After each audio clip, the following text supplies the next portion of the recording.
আরজি করে বিচার চেয়ে ইতিমধ্যেই রাস্তায় নেমেছেন বিভিন্ন মানুষ এবং সেখানে ক্রীড়া প্রেমিকরাও বাদ যায়নি এবং তারই মধ্যে রয়েছেন এই মুহূর্তে দীপশিতা ধর।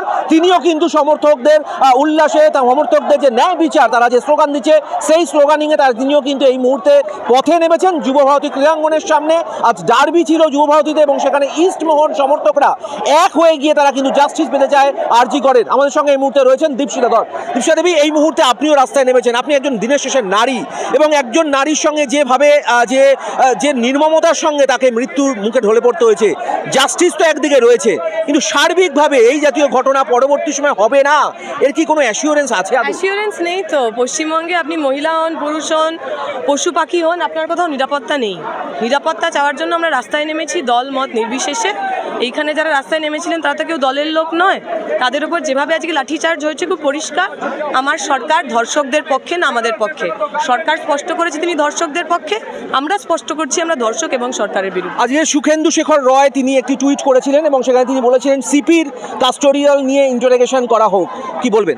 আমরা তো বলেছি তিনি তৃণমূল হন, বিজেপি হন, যদি কারোর শরীরে মানুষের রক্ত থাকে তার এই আন্দোলনে সামিল হওয়া উচিত।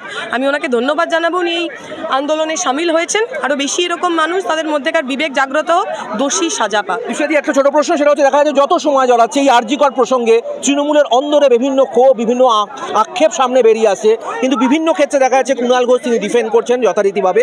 মুখপাত্রের পদ হারিয়েছেন ইতিমধ্যেই শান্তনু সেন, যাকে আপনারা ওই প্রিজন ভ্যান বাজানোর জন্য চেনেন, তিনি কি বললেন কি বললেন না তাতে আমাদের কিচ্ছু যায় আসে না।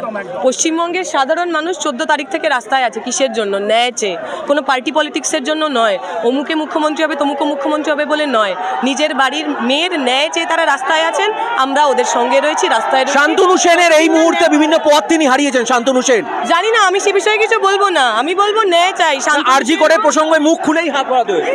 সে তো বোঝা যাচ্ছে তৃণমূলের মধ্যেও যদি কেউ সত্যি কথা বলে তিনিও সুরক্ষিত নন। মমতা ব্যানার্জি কাদের পক্ষে? মমতা ব্যানার্জিকে প্রশ্ন করুন একেবারে। এবং দীপশিতা ধরের যেটা পরিষ্কার বক্তব্য যে রাজ্যের মুখ্যমন্ত্রী রাজ্যের প্রশাসন সঠিকভাবে যদি ইনভেস্টিগেশন করতেন তাহলে হয়তো এই ঘটনার সম্মুখীন হতো না।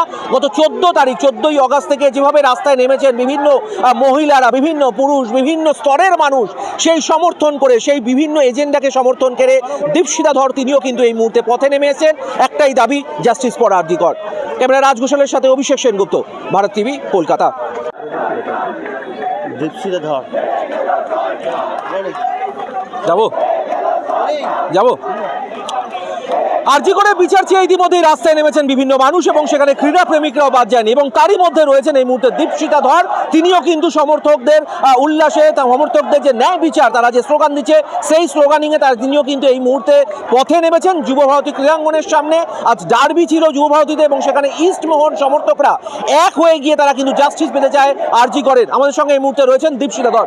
দীপশিতা দেবী, এই মুহূর্তে আপনিও রাস্তায় নেমেছেন, আপনি একজন দিনের শেষে নারী এবং একজন নারীর সঙ্গে যেভাবে যে নির্মমতার সঙ্গে তাকে মৃত্যুর মুখে ঢলে পড়তে হয়েছে, জাস্টিস তো একদিকে রয়েছে কিন্তু সার্বিকভাবে এই জাতীয় ঘটনা পরবর্তী সময় হবে না, এর কি কোনো অ্যাসিওরেন্স আছে? অ্যাসিওরেন্স নেই তো। পশ্চিমবঙ্গে আপনি মহিলা হন, পুরুষ হন, পশু পাখি হন, আপনার কোথাও নিরাপত্তা নেই। নিরাপত্তা চাওয়ার জন্য আমরা রাস্তায় নেমেছি দল মত নির্বিশেষে। এইখানে যারা রাস্তায় নেমেছিলেন তারা তো কেউ দলের লোক নয়। তাদের উপর যেভাবে আজকে লাঠিচার্জ হয়েছে খুব পরিষ্কার আমার সরকার ধর্ষকদের পক্ষে না আমাদের পক্ষে। সরকার স্পষ্ট করেছে তিনি ধর্ষকদের পক্ষে, আমরা স্পষ্ট করছি আমরা ধর্ষক এবং সরকারের বিরুদ্ধে। আজকে সুখেন্দু শেখর রয় তিনি একটি টুইট করেছিলেন এবং সেখানে তিনি বলেছিলেন সিপির কাস্টোডিয়াল নিয়ে ইন্টারোগেশন করা হোক, কি বলবেন? আমরা তো বলেছি তিনি তৃণমূল হন, বিজেপি হন, যদি কারোর শরীরে মানুষের রক্ত থাকে তার এই আন্দোলনে সামিল হওয়া উচিত।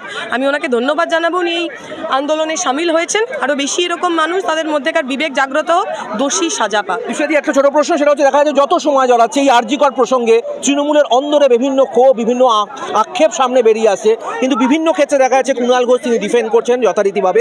মুখপাত্রের পদ হারিয়েছেন ইতিমধ্যেই শান্তনু সেন, যাকে আপনারা ওই প্রিজন ভ্যান বাজানোর জন্য চেনেন, তিনি কি বললেন কি বললেন না তাতে আমাদের কিচ্ছু যায় আসে না।